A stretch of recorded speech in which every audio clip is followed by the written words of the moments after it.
Welcome back to CBS Mornings. Congress is considering new rules for airlines after severe air travel disruptions ruined the holidays for tens of thousands of Americans. There's a group of senators who now want to enshrine a passenger bill of rights into law, and at least one airline CEO says the industry must start making changes. Our Kris Van Cleave is at Phoenix's Sky Harbor Airport in Arizona. Kris, good morning. Good morning, David. Southwest executives will face some tough questions from members of Congress later this week, but already some are calling for expanded consumer protections for U.S. flyers, similar to what travelers in Europe already have. With their daughter Emily in a Denver, Colorado hospital over the holidays, Christine Pastor and her husband booked a Southwest Airlines flight for December 26th to be with Emily on her birthday. At the airport, they learned their flight was canceled, and it would be days before Southwest could find them another flight. We were devastated. We were planning this trip for quite a while, and the most frustrating part is that it was blue skies. All the other airlines were flying, and there were seats available, and we just could not get there. The Pastors were among the hundreds of thousands stranded during Southwest's meltdown, resulting in nearly 17,000 canceled flights, costing the company about $800 million. Now, several U.S. senators say airlines need to do more to protect consumers.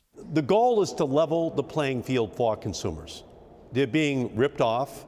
Senators Ed Markey and Richard Blumenthal introduced an airline passengers' bill of rights aimed at requiring airlines to fairly compensate flyers during airline-caused delays and cancellations. The senators also want to limit fees for bags, seating, as well as for changes or cancellations. This, as the Department of Transportation is planning new regulations to prohibit charging for families to sit next to children. If passengers could receive $1,350 whenever their flight is delayed by 4 hours, I am guaranteeing you there'd be a lot fewer delays. Airlines for America, the trade group representing most of the nation's carriers, says it is in the interest of all U.S. airlines to provide a positive flight experience for all passengers. The proposed policies in this bill would drastically decrease competition, leading to a subsequent increase in airfare prices. If you try to run your airline like you did in 2019, you're going to fail. We sat down with United CEO Scott Kirby in January before the proposed legislation was announced.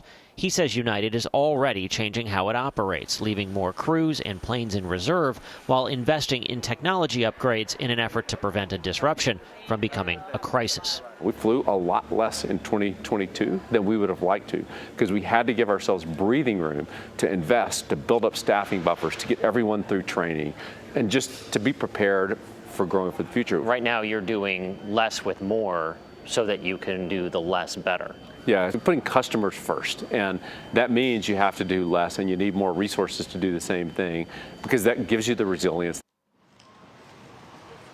Kirby believes that will be a model for the rest of the airline industry. The Pastors tell us they're still waiting to hear from Southwest if they'll be reimbursed for more than $800 in expenses from that trip they never were able to take. Southwest says they're still processing some of those requests. The airline has apologized to customers, says it is investing $1 billion in upgrading its IT to prevent situations like that from happening again. David? Kris, passenger bill of rights sounds good to me. Thank you, sir.